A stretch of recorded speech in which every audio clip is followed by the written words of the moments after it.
go. All right. My name is David Diggs, and for the two of you who don't know me, at CTIA, I led the group that produced the CTIA Messaging Principles and Best Practices, published that original version in 2017, and then I left. I did some consulting after that. Among the opportunities was working with, some of you know what the MOG is, and there was a group that was putting together, it was called the Practices for Political Programs in U.S. And this was a bunch of carrier and CPaaS companies and all that were working on it. And one of the questions I had in the challenges was, why don't we have any of the people who actually do this for a living in the room? And we didn't, and ended up with something that I thought could have been better for the advice of the people that I'm lucky enough to be sharing this stage with today. By the way, before we get going, I'm not keeping these two separate. Those of you who thought this was going to be Jerry Springer or WWE, we're going to start throwing stuff at one another. That's not going to happen. I think no one Thomas, wants to see me try to throw my chair. Right. Yeah. So we're. I'm pleased to introduce, and I will let them introduce themselves, both Krishna to my left and Thomas to my right, appropriately enough, I thought, because they represent Democratic and Republican interests. But I know, Thomas, you had said that you had, though you both see the world differently, that there's a lot of agreement about what is and is not appropriate for the messaging space. So I'll turn over to Thomas to introduce yourself. Thank you, David. And as you said, Christian and I probably disagree about 90% of policy. We don't talk about it that much, but we agree about 90% of what we think the political messaging landscape should look like for the benefit of everyone. I'm the founder and CEO of RumbleUp. We were one of the first Republican political texting platforms to gain traction in late 2017, early 2018. Fast forward to today, we've worked with over 2,500 campaigns and political organizations. Last year, we built the official volunteer white label platforms for the Republican Governors Association, the Republican Senatorial Committee, the National Republican Congressional Committee, and the Republican State Leadership Committee, which is a lot of word soup acronyms for basically almost every level of political office up and down the ballot. And thrilled to be talking with you today. We come in peace.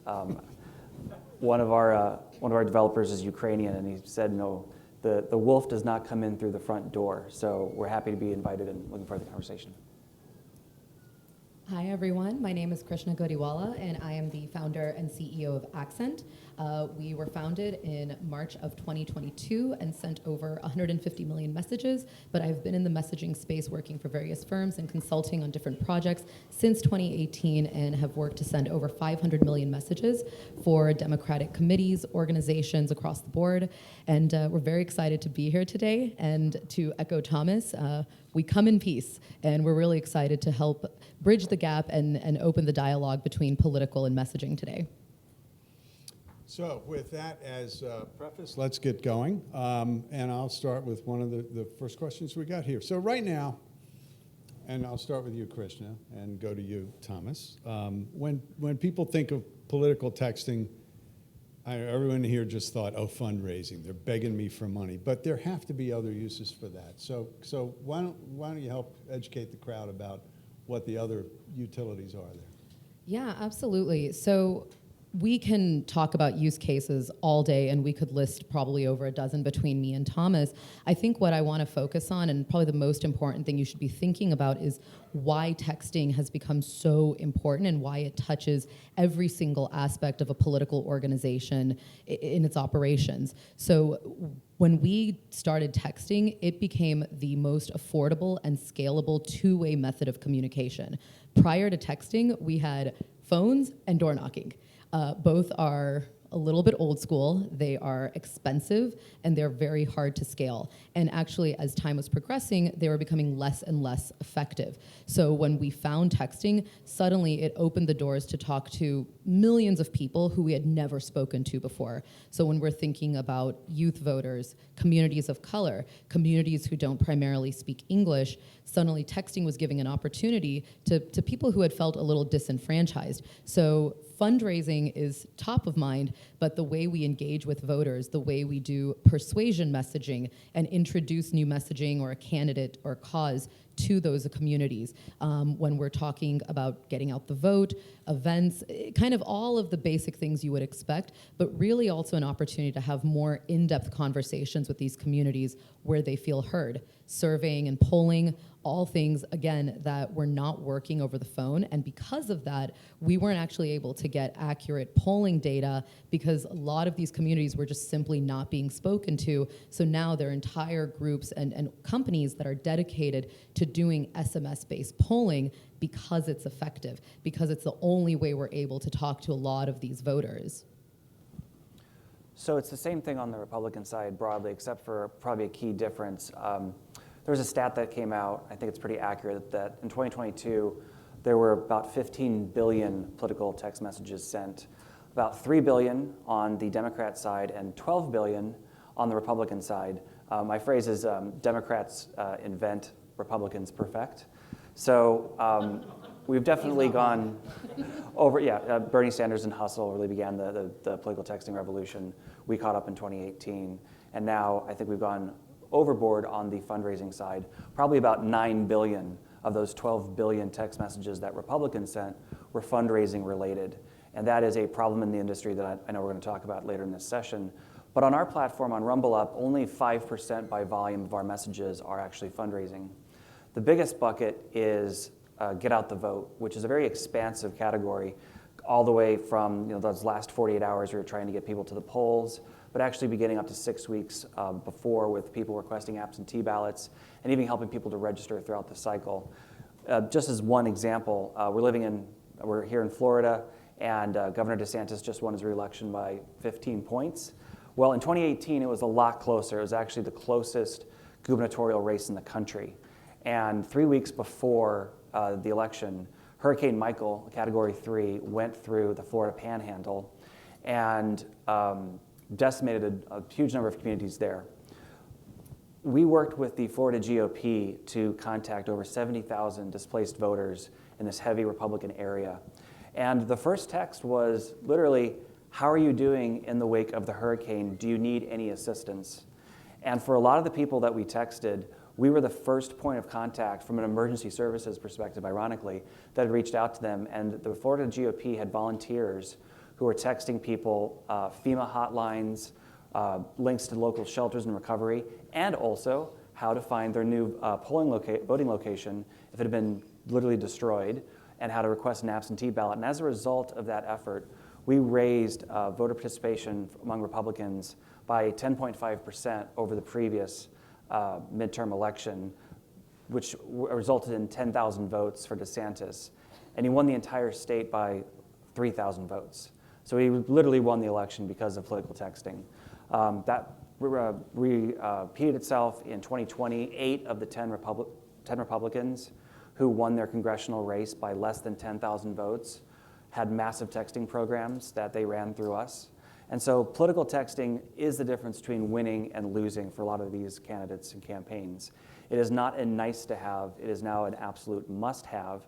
And the last thing I'll say on the use case side is, yes, the polling and survey thing is huge, because without that, you can't get accurate polling and survey samples of all communities. It's actually the reason why in 2022, for the first time, we had accurate public polling and survey again. And finally, it's now on the official side as well, because what happens? People working for a political campaign, they win in the election, and then they want to keep texting. And so we're just seeing in this Congress, the first time, Congress people sending out video of their 1-minute force speech to constituents. And that's happening also at the state and local level. So short version texting is now everywhere in the political world. Thanks. So I'm retired. You've all heard me bragging about that. The only thing I've been involved with is that I'm a board member and advisor to Campaign Verify, which is sort of the TSA pre-check for political campaigns that want to send text messages.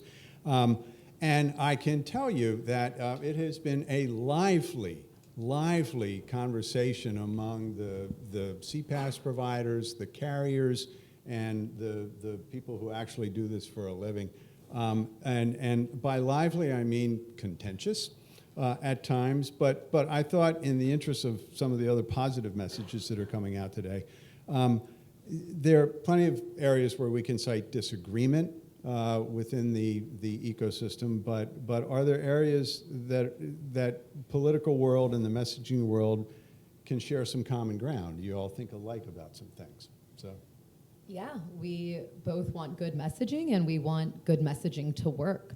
2018 political texting was the fancy shiny new toy, and also political texting was artificially cheap. So admittedly, we went a little crazy. We sent too many messages. It was like everyone gets a message. And I will be the first to say, everyone got message, and it was not the best. It was not the most strategic.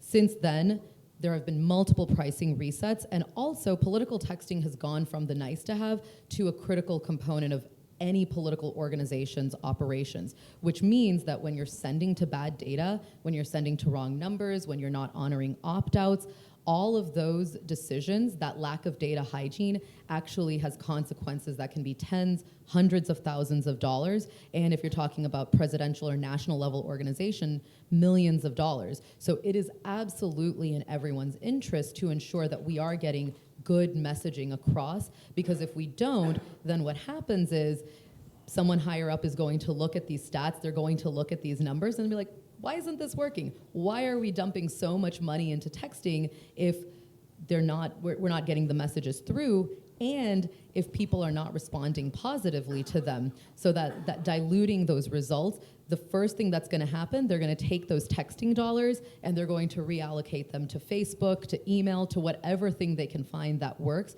because there comes a point where they run out of time to say, okay, let's talk to our upstream provider, let's try to figure out a solution. They're just going to say, it doesn't work. Okay, we're going to pivot to what does work. And so it's incredibly critical that we do the part on our end to maintain that data hygiene, to ensure that we are actually working with the best high quality model data. We're getting those opt-ins, and then also that we're able to work with our partners to ensure that those good messages are getting through successfully. And that is how we continue sending more messages going into 2024. So when I think about common ground, I've been very fortunate as I built my company with great mentors and truly great relationships with the ecosystem to help quickly educate me on understanding this totally foreign world of messaging. And so much of what I credit to our success in being able to send wanted messaging is this two-way dialogue that we've had with the other members of the ecosystem, explain to us what wanted messaging looks like and how to get it. And so we were one of the first platforms, I think the first platform in 2020 to require opt-out language in every message that leaves our platform. We require our clients to identify themselves. We absolutely honor opt-outs, and we don't allow number pooling and cycling to hit people sideways once they've opted out. We are always trying to have a better understanding of what we can do to create the most wanted messaging possible. As a result of which, last year, our clients contacted over 86 million voters. And in the entire year, we had 25 AUP complaints. Now, 25 is too many, but considering that we had 86 million people contacted, many of them lots of times, that's a pretty good baseline number. And those 25 people will never get contacted by any one of our clients again. And we've actually been very aggressive in going through and finding as much as we can, because it has been the Wild West since 2018 through 2021, 22, to have contacted almost 300 million Americans at this point, and to have longitudinal data on what people want to receive political messaging and which ones don't. So we agree about wanting to create more wanted messaging, and we hate bad actors as much and possibly more than you do, because they spoil the voter pool for us as well. And I think that's been one of the takeaways from Republicans after this last cycle, is they are destroying their electoral chances by annoying people with annoying fundraising texting. So I think that's some low hanging fruit that we would love to help you tackle. So let me follow up on that a little bit if I can. You identified that there's an opt-out in every message that goes out, which is commendable. Are there some other measures that you can point to that political organizations are taking to further improve their messaging practices, like along that line? So registration was the big rock that we tackled last cycle with our clients. That was a lot of education after, again, 3 or 4 years of just being able to go. Our company motto at one point was 0 to texting in 15 minutes, and we meant it. That's not the case anymore because of registration. So embracing And would you clarify for me, if no one else, what do you mean by registration? using the TCR? TCR, Okay. using the campaign registry. We exclusively send over 10 DLC lines, and we have active partnerships with both Campaign Verify and Aegis Mobile so that our clients can be verified to be, so that they know that, and we know that they are who they say we are. We lay eyes on every single client that signs up for our platform, and if we don't recognize them, we kick them off. We lay human eyes on all the traffic that leaves our platform, and we have our own internal checks. So that if a program is going to spam or having an opt-out rate higher than we are comfortable with, we proactively shut that campaign down and talk to them about targeting, data hygiene, opt-in, et cetera. And we've vastly multiplied the opt-in tools that we offer to clients. Part of this has been really exciting is the technological advances that have allowed us to do opt-in more sustainably for smaller campaigns. Once shared short codes went away, that left a huge number of our down ballot and smaller races with no easy way to do opt-in texting because the short code's prohibitively expensive. Then we had high throughput toll free. That was kind of a bridge, but it's really only since 10DLC has allowed high throughput on individual local phone lines that we've been able to roll out a whole separate product called Switchboard. There's a Democrat product called Switchboard as well, but our Switchboard is a platform designed for acquiring opt-ins from all the normal sources that you are used to hearing, but also political text message programs that come from a campaign that we're trying to get bona fide opt-in flows from. So to dovetail on Thomas's point, the registration piece has been huge. There still has been a fair amount of resistance, I think, on both sides, and there's always going to be organizations that are going to say, as long as you can get away with not registering, don't. But the largest organizations, the parties, the largest campaigns, they realized in 2022 that they simply could not take that risk. They needed to register because they could not afford to wake up a week before the election and see that their messaging was failing. So we saw in 2022, I was actually pleasantly surprised with how quickly things have been moving forward on the registration front. But then the second piece to that is that it doesn't really matter if your campaign is registered if you're still sending to bad data. And that is where, as a managed service, working with our clients on their messaging, on their data hygiene, on kind of the A to Z of everything related to their texting campaign, we put a large emphasis on because you can get the cheapest data, you can go buy it from a vendor, it's not gonna cost you very much, and you can blast out the messages. Even if you've done 10DLC registration, you're probably gonna get shut down very quickly.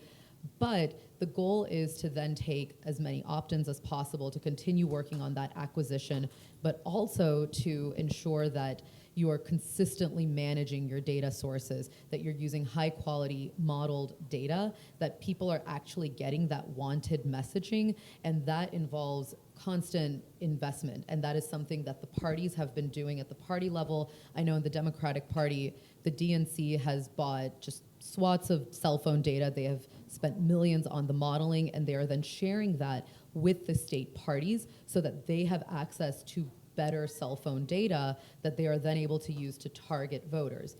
All opted in? No, I know some of you will roll your eyes at that, but it is a start because when we're talking about voter contact, Rome wasn't built in a day. That is going to be an ongoing work in progress, and that is something that requires a fair amount of investment that in an off year like 2023, organizations are not getting. So as they continue to do that work, we also want to make sure that we're focusing on what we do have control over, which is ensuring that we're using the highest quality, most accurate possible data possible that we have, so that when we're sending on 10DLC, when we're sending on any kind of a sanctioned pathway, that we're minimizing any chance of those complaints.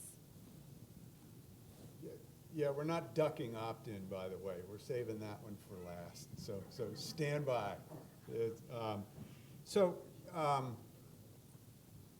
That's what's going on.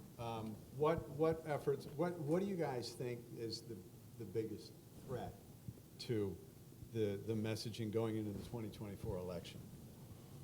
misinformation, and I mean that in a dual sense of the word. Misinformation coming from bad actors in both sides of the aisle who are putting out things like the wrong day for the election. People are just putting out bad information, spammy messages, but then also, when we're thinking about misinformation, we experienced a fair amount of that in 2018, especially in 2020, and that period going into 2022, where it was very clear that the carriers had their wishes, they had their intents for what they wanted to happen in the messaging space, but it was like a bad game of telephone, no pun intended, by the time it got to us. And I think with the number of players in the pipeline, it's so important that we're all sharing the same message, that we understand why 10DLC exists, that we understand why we have to do things a certain way, because one of the challenges that actually brought me and Thomas together was the simple fact that on both sides of the aisle,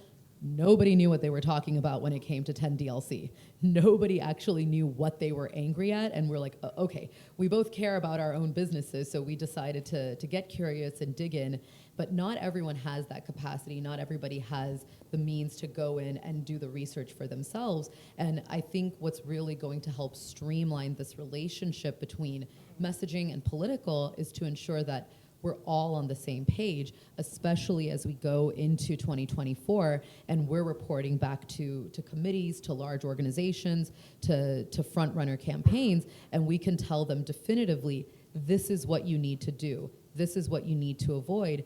Once you've done the registration, these are the best practices. This is how you ensure your messaging gets through. And 10DLC, TCR, Campaign Verify, they're not out to get you. They're not out here to stomp on your First Amendment rights. There's none of that. It's actually really quite simple what is happening.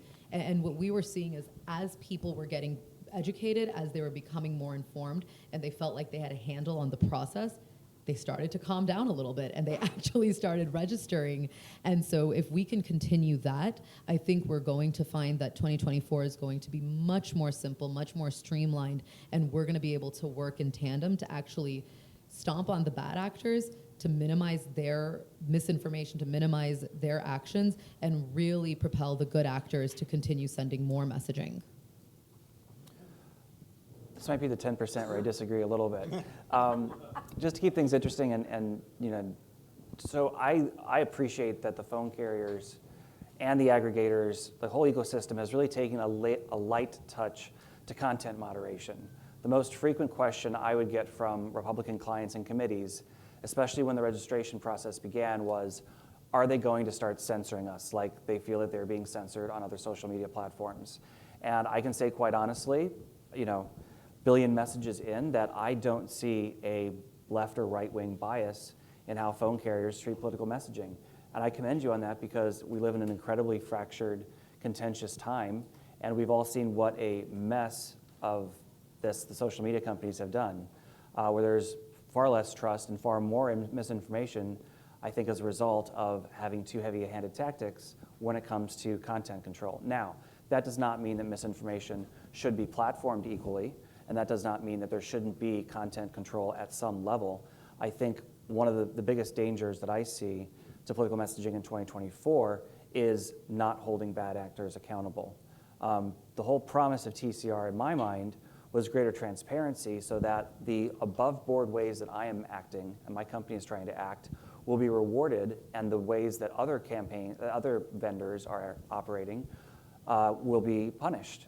There's really two types of political texting vendors out there. There's just two. There are people who care to learn the rules and try to operate by them as much as they can, and those who don't care about the rules and try to operate outside and around them as much as they can.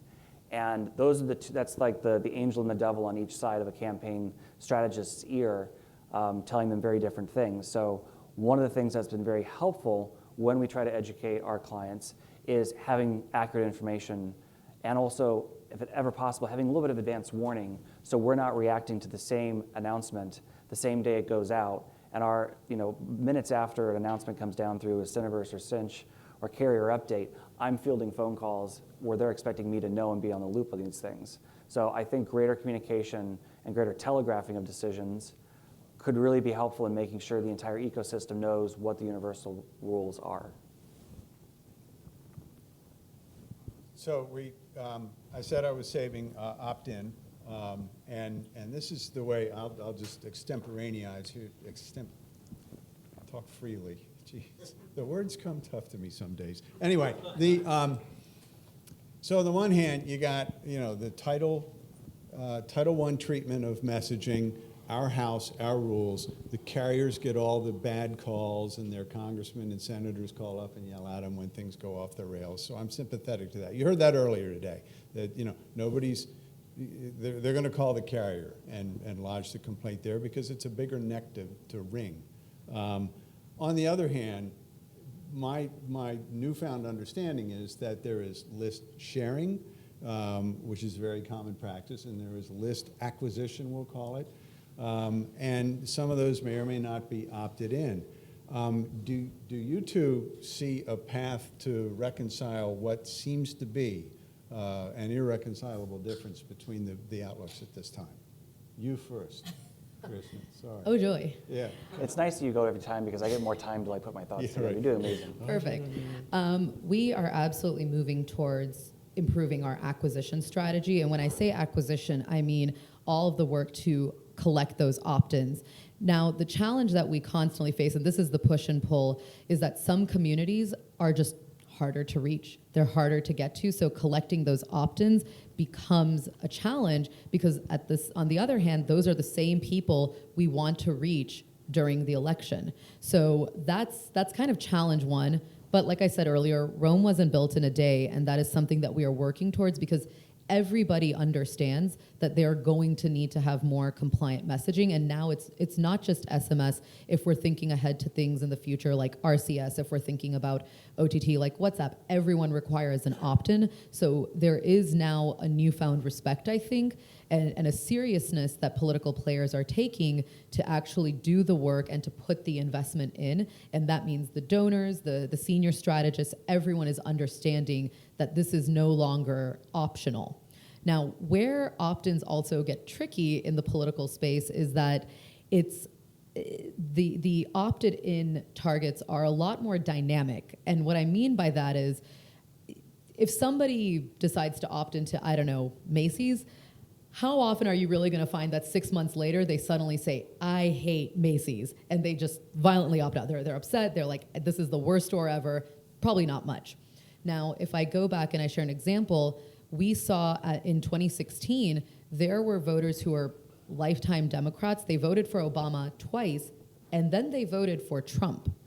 Over the past cycle, we saw that there has been an increasing number of middle-aged men of color, so Black, Asian, Latino, who are skewing more to the right. So it's very possible that I could have a list of, let's say, 10,000 voters who I opted in this time last year, and if I were to text them now, I can't say for certain that I would necessarily get better results than if I took a targeted, modeled, scored list that I acquired of 10,000 voters and that one would perform better than the other because people's preferences are changing so consistently. They're evolving. You have people who are split ticket voters, so you can't necessarily assume that an opt-in that you once got is going to hold versus I think what we really want to move towards is building partnerships where we can say, yes, we are doing the work to get the opt-ins, but also let's take this wealth of data that people are in the political space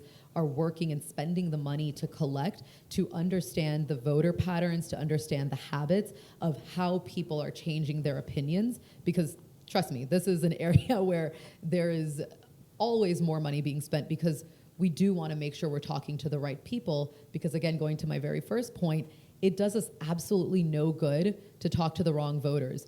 My clients are not happy if I get them a list where we've just texted a bunch of pissed off Republicans.